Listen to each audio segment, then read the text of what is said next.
Bonsoir ou bonjour. Je voulais faire un petit vidéo pour vous expliquer aujourd'hui, en continuité de celui sur le portage de bébé, comment on peut déplacer un bébé, le déposer sur la table à langer ou le déposer dans son berceau et le reprendre sans rendre le bébé dépendant.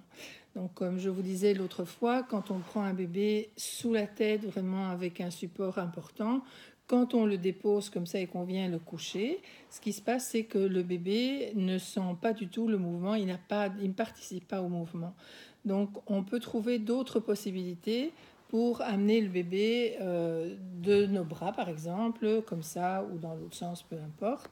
On peut trouver des solutions pour déposer bébé en sentant ce qu'on fait avec lui.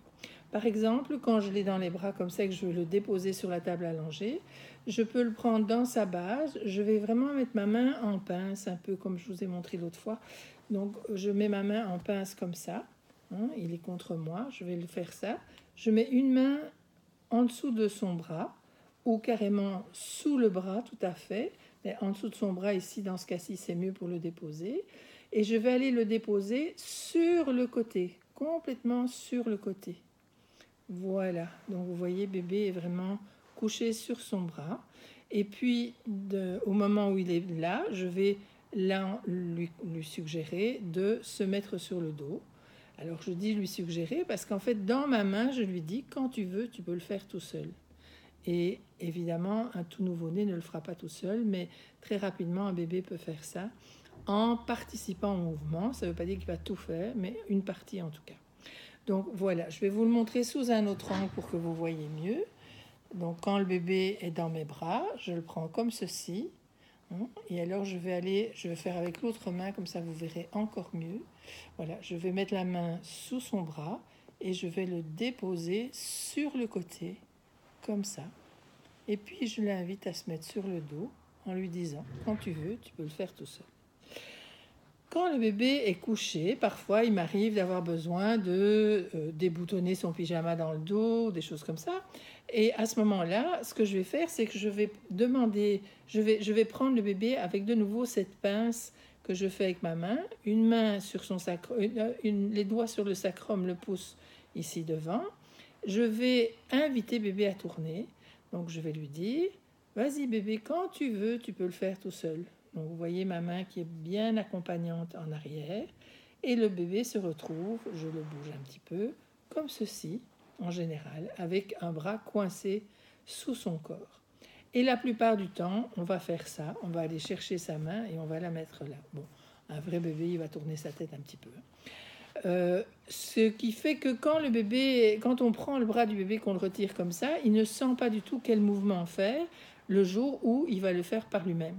Donc ce que je peux faire, c'est toujours avec la même pince, donc j'étais comme ça, je vais simplement continuer le mouvement un petit peu plus loin avec son bassin, je continue à l'inviter à tourner, et à un moment donné, pops, vous voyez, même la poupée peut le faire, il va pouvoir dégager son bras. Si je veux tourner bébé sur le dos alors qu'il est sur le ventre, ce que je vais faire, c'est que je vais prendre de nouveau avec ma pince, je prends sa base, je vais ramener son petit bras tout doucement en dessous du corps et à ce moment-là, je vais lui dire, quand tu veux, tu peux le faire tout seul et je l'invite à tourner sur le dos. Et voilà. Maintenant, si j'ai fini de changer bébé, j'ai fait tout ce qu'il fallait faire, je veux le reprendre dans les bras. De nouveau, si je le prends comme ceci, avec la main en dessous de la tête, et même si je prends en dessous des fesses, je rends le bébé complètement dépendant, il perd toute autonomie. Donc ce que je vais faire, c'est que je vais mettre ma main en pince ici en bas. Je vais le faire dans l'autre sens pour que vous voyez bien. Je mets la main en dessous de son bras et je vais tourner bébé, toujours en l'invitant, dans ma main complètement. Vous voyez que ma main droite n'a pas bougé. Et là, je vais faire un petit mouvement en arc de cercle pour que bébé puisse, voilà, se redresser tout droit sur le côté. Et vous voyez que je le maintiens bien sur le côté jusqu'au bout, parce que la plupart des gens vont faire ceci, ils vont le tourner convenablement en bas, et puis au milieu du trajet, ils vont souvent le tourner sur le dos, et à ce moment-là, je suis obligée d'aller remettre ma main, ce qui n'est pas l'idéal. Donc, la main en dessous du bras de bébé, l'autre main en pince autour de son bassin. Je l'invite à tourner sur le côté dans ma main et puis je fais un petit mouvement qui va permettre à bébé de venir jusque là sur le côté et une fois qu'il est là, je peux le tourner soit vers l'extérieur, soit dans l'autre sens. Petit récapitulatif, si je veux coucher bébé, je le prends dans sa base, je l'invite à descendre, voilà. Une fois qu'il est là, je lui propose de se mettre sur le dos. Si je veux le tourner sur le ventre, je l'invite à partir de sa base et je lui dis quand tu veux, tu peux le faire tout seul. Voilà. Je le laisse décoincer son bras d'en dessous en invitant un petit peu plus loin. Et voilà.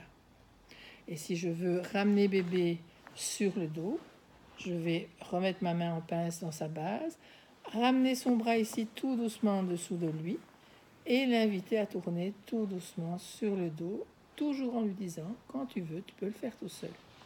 Une fois qu'il est là, si je veux le remonter, ma main en pince dans le bas, je vais le faire dans l'autre sens de nouveau, la main en pince dans le bas, je mets ma main en dessous de son bras, je le tourne complètement dans ma main et je le ramène chez moi, toujours sur le côté, jusqu'à ce que je puisse le prendre de façon plus facile.